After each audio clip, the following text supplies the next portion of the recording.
Bwana Yesu asifiwe. Mpendwa msikilizaji wangu na wewe mpendwa mtazamaji wangu, ninakuletea ujumbe unaosema hofu ya Mungu. Hofu ya Mungu. Mpendwa unatazama na unasikiliza, mwanadamu yoyote aliyeumbwa na Mungu anapaswa kuwa na hofu ya Mungu. Mwanadamu yoyote akikosa hofu ya Mungu ndani ya moyo wake ni katili kuliko mnyama yoyote. Na mazingira yoyote ambayo watu wa mahali hapa hawana hofu ya Bwana, kuna matendo ya mauaji, mambo ya kikatili, maombolezo, vilio na matukio yote mabaya ya kuumizana, kwa sababu hakuna hofu ya Mungu ndani ya watu. Katika Biblia kuna maeneo ambayo watu walikuwa hawana hofu ya Bwana na matunda mabaya, mambo mabaya yakawa yanatokea, matendo mabaya sana. Moja ni katika mji wa Gerari ambako Meleki alikuwa ni mfalme. Maana tunasema Ibrahim alikwenda na mke wake. Alipofika pale akamwambia Sara, ninaomba nitakutambulisha kama mdogo wangu ama dada yangu. Sara akamwambia kwa sababu nimeona hakuna hofu ya Mungu katika mji, wanaweza wakaniua. Na kweli Ibrahim aliposema Sara ni dada yake, ghafla Sara akachukulia sekunde moja akachukua baada kuwa mke wake. Mungu alipomuonya akamwambia Ibrahim, kwa nini umefanya hivi? Ibrahim anasema kwa sababu nimeona hakuna hofu ya Mungu. Hakuna hofu, hakuna kicho cha Bwana katika mji huu.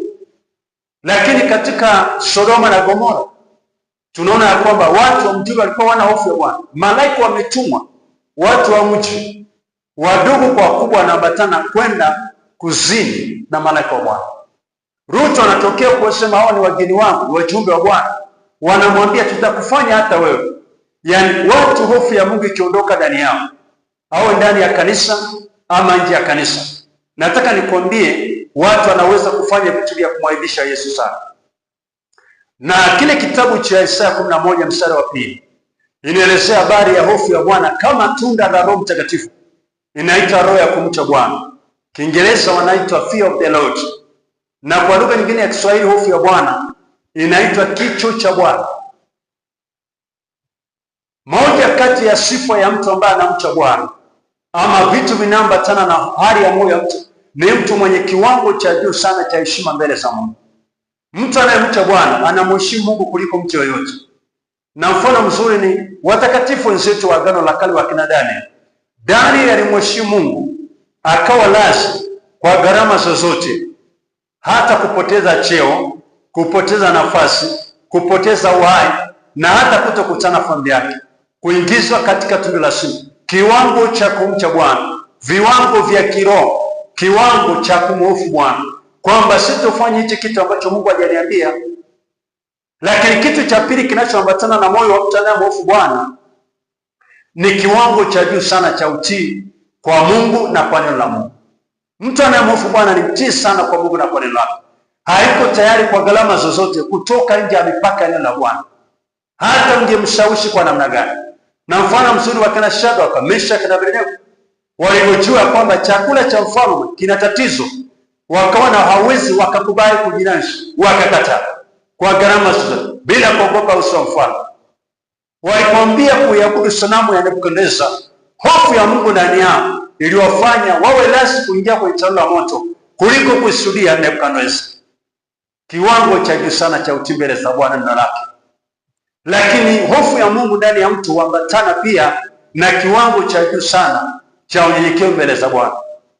Ndio maana Mungu anasema katika Isaya 66 ule mstari wa 2, anasema huyu ndiye nitakayemtazama, mtu anyenyekeaye, atetemekaye anaposikia neno langu.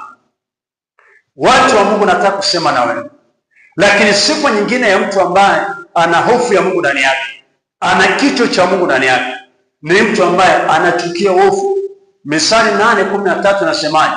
Inasema ya kwamba kumcha Bwana, kumhofu Bwana, kuwa na kicho cha Bwana ni kuchukia uovu, kuchukia kiburi, majivuno na njia zote za uovu. Njia zote za uovu, vyovyote ambavyo havipendezi Bwana, mtu anayemcha Bwana anavichukia. Yaani mtu anayemcha Bwana ni mtu ambaye ni mwaminifu katika maisha yake ya wazi na maisha asili. Ni mtu ambaye anapotembea wakati wote anaona kama jicho la Mungu na mtazamo. Ni mtu ambaye sio rahisi kutenda dhambi, sio rahisi kumziaki Mungu, Sio rahisi kumtenda matendo yanayomhuzunisha Roho Mtakatifu.